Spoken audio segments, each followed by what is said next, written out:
life cycle. Rainforest butterflies.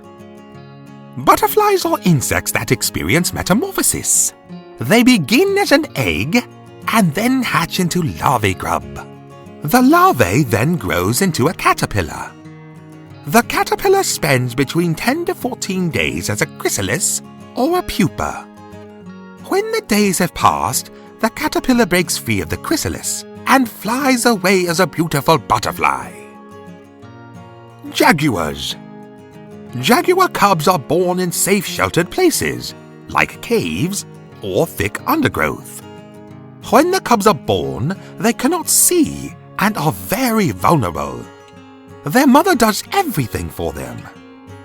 The cubs begin to learn to hunt when they are 6 months old. They stay with their mother for up to 2 years and then leave to find their own territories.